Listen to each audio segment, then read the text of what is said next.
Hey everyone, I'm doing my next chapter of my John Maxwell, and I'm using this book, There's No Such Thing as Business Ethics. So the chapter today is talking about we need to follow the golden rule, doing to others what we would want to have done unto us. And John Maxwell gives different religions, but the same practice. So he looks at Christianity, Islam, Judaism, Buddhism, Hinduism, Zoroastrianism, Confucianism, Baha'i religions, and Jainism, as well as Nigeria proverb. So basically, he's just saying that we shouldn't hurt others, and we should try to look at putting ourselves in their situation. I think that that's a good idea, and it works most of the time. But what happens when we don't have a common understanding, where people are coming from different cultures, different backgrounds? And he gives a very good example here where he talks about talent. Some people are more talented, others are less talented. And they have, for example, in music, you have Yo-Yo Ma and you have Whitney Houston. So who do you treat better? How do you determine which one gets treated better? Or you can have somebody making $1 million a year and someone making $9,000 a year. Does that mean the person that earns $1 million should get treated better than the one earning, like me, $9,000 a year? How do you determine how people should be treated? So we basically have to find common ground in those situations where there's big gaps like that, big differentials. And you'll find that in some cultures, there is a little bit of it in all cultures. I mean, the President of the United States is not going to be treated the same way as me. If I go to Angola, they're not going to say, oh, Miss Fernandez is coming. Obviously, we know that. But there's a basic human decency with which everybody can be treated and should be treated. And that's what he's talking about when he says that the golden rule is easy to understand and that we can all follow it, because we can find common ground in how we treat people. This week, President Biden went to Angola, and he basically remembered the slave trade and what happened to people in Africa. And it wasn't only the United States that participated in the slave trade. Europe did as well. A lot of Europeans, including in the church, took slaves from India. The Arabs took slaves. And many of us will find that if we trace our ancestry, some of us have come through the slave trade to different continents. So if we don't want our children to go through that, then we have to hold ourselves to higher ethical standards, and we have to do what we would want done for our children. Here in Toronto, we've had a lot of problems with schools being attacked. I was quite surprised actually when I worked at Branksome Hall, and they said, oh, we have to do this drill, and it's an emergency preparedness drill. And I said, emergency preparedness for what? They said, oh no, we have to, it's like if in case a shooter comes into the school or, there's a problem. And I'm like, shooter? What shooter? I got a shock. And they're like, no, we have to do it. So Branksome Hall is one of the top schools here in Toronto. It's an elite school. The children that go there, their parents pay thousands and thousands of dollars, and I had a temporary assignment there.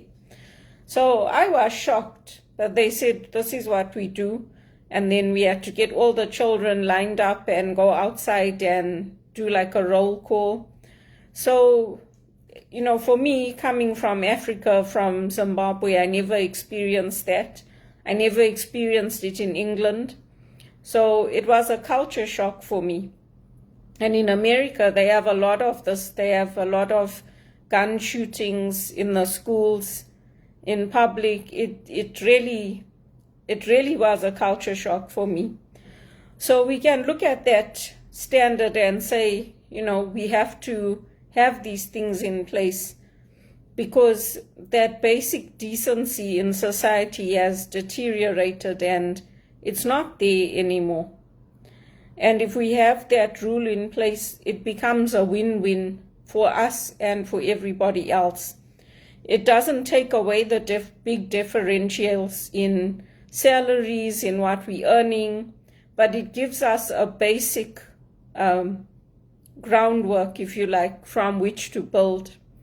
And there are a lot of different religions in the world. There's a lot of extremism in the world. And even if you look at different cultures, and you get the extremists in all cultures, not just in the white culture or the black culture or the Indian culture, all cultures have extremists. So when we have that common understanding, then we can build together, we can organize together, we can look at helping each other to move forward. It's the same thing with customer service.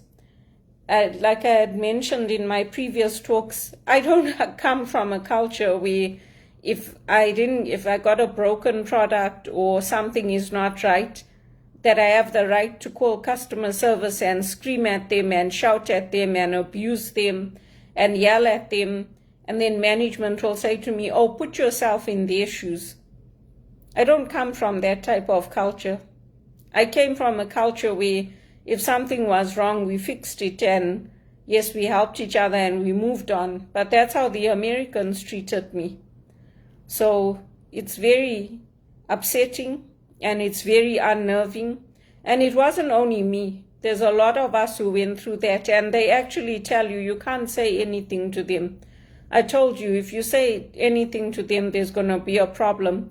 Just put the headset down and go and get a manager, or tell them that I'll be back in a moment. That's how you have to treat them, like they're royalty, because they're giving you their dollar. They're giving you their money. So if money is the only thing that matters and it doesn't matter how you treat people, then we're going to have the situations that we have now in banking. We're going to have ongoing increasing health problems, anxiety. And I'm not the only one that got anxiety. If you go on YouTube and you Google working in a call center, you'll see how many people put their stories and their journeys of how they got anxiety, how they used to mess their pants, how they landed up becoming debilitated because they allowed it. And that's why I say it's like slavery, because that's not the way to treat people. We're also human beings. We're also trying to do a job. We're also trying to put food on the table.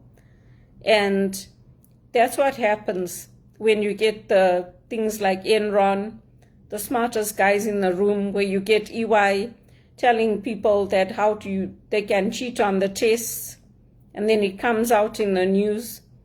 Or you get all the executives, like now there's that case in Vietnam about the woman that they want to put to death because of the amount of money that she laundered.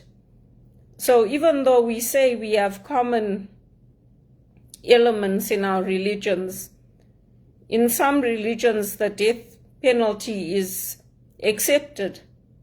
And it was in the Christian realm too. It's only in recent years that they've changed it and they've said, no, we don't accept the death penalty. So there's things like that change over time. About when we say do unto others that what you'd have them do unto you. Because in the old days, the kings and the queens and the rich, the wealthy, they could have slaves and they could treat us however they wanted. Just like when you come here to Canada and they treat you however they want.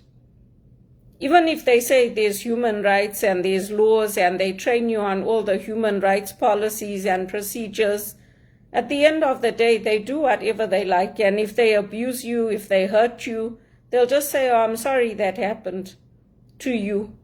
And, just move forward now with your life. So that's not the way that things should be. But that's the way that's my experience of Canada. It's not everybody's experience, but it's my experience.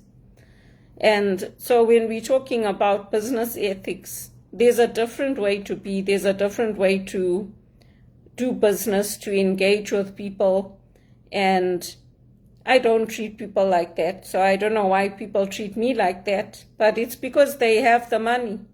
They have the money, they have the property, so they're always pulling rank. It's like, oh, well, at least I've got my property, at least I've got my health. But nobody helped them to get there. Obviously, they did it on their own, and they have done very well for themselves. So my hat's off to them, and I commend them on it. It's good if they've done well. I also did it by myself to the point that I bought my property on my own. I educated myself on my own. I did everything on my own. And then when my circumstances changed and I couldn't do it anymore, I was put into extreme poverty, because the amount that I get is extreme poverty, and not just for me, for a lot of people in Canada. So some of us are trying to get back to that position where we can be self-sufficient, where we can do it on our own, through taking out loans, to taking out different grants and programs that are available. But unfortunately, the cards are stacked against me. So now I've put out my GoFundMe. I'm trying to see if I can get some money that way. Because obviously, if I'm in debt, the banks are not going to lend me what I need to try to get something of my own going.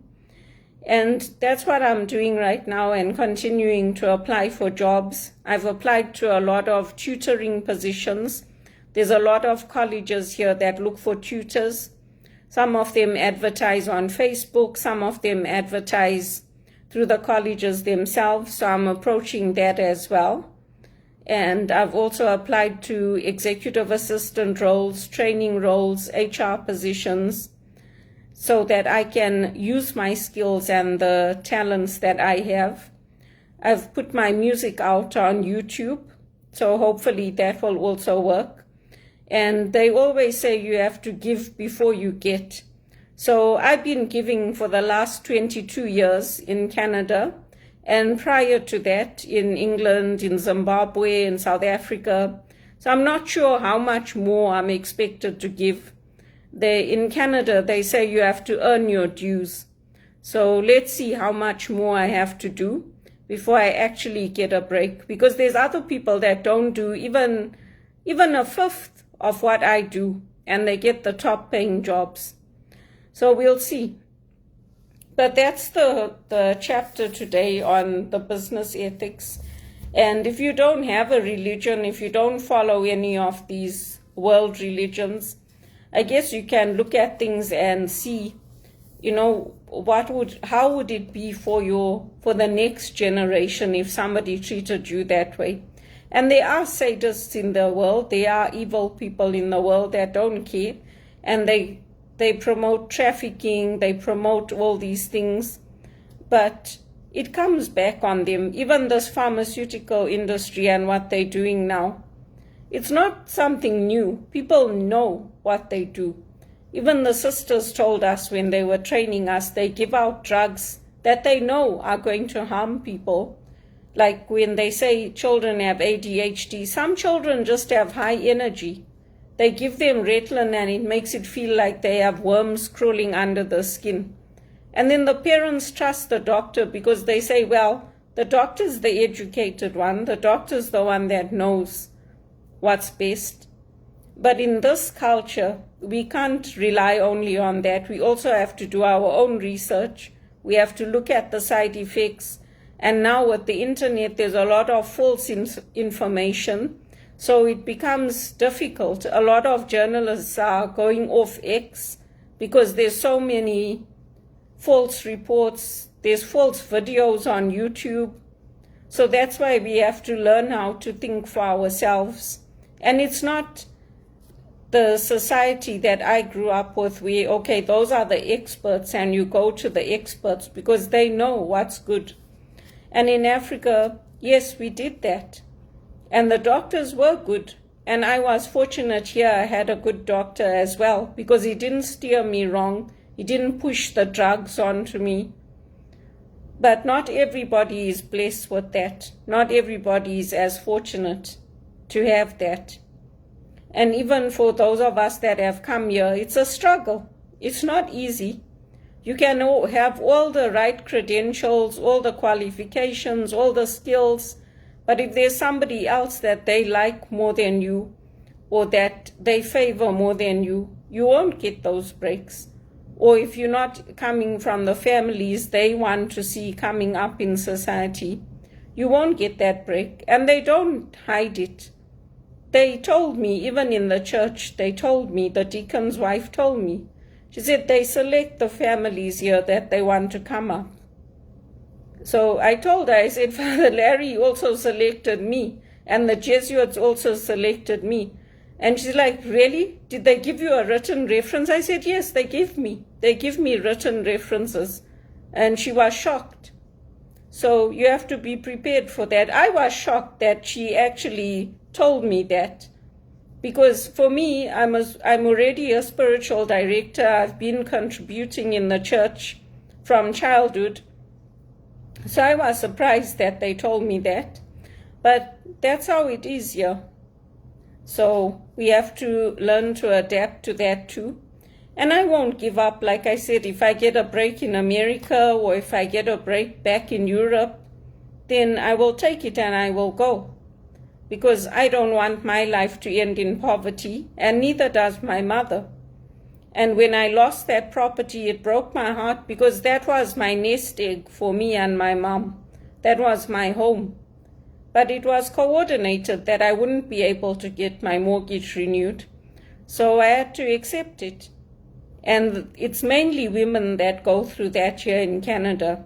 I've met a lot of women, single women, married women, that have gone through the same experience as me. They couldn't get their mortgages renewed. So that's why I say when it's about do unto others as you'd have them do unto you, there's also, we have to look at, it's a paternalistic society here. And there's a lot of racism, there's a lot of discrimination. Because for me, for somebody with my skills, with my education, with what I've done in Canada, I should be way ahead of everyone. I should be earning a lot more than I'm earning. Not $9,000 a year. That's how it is here.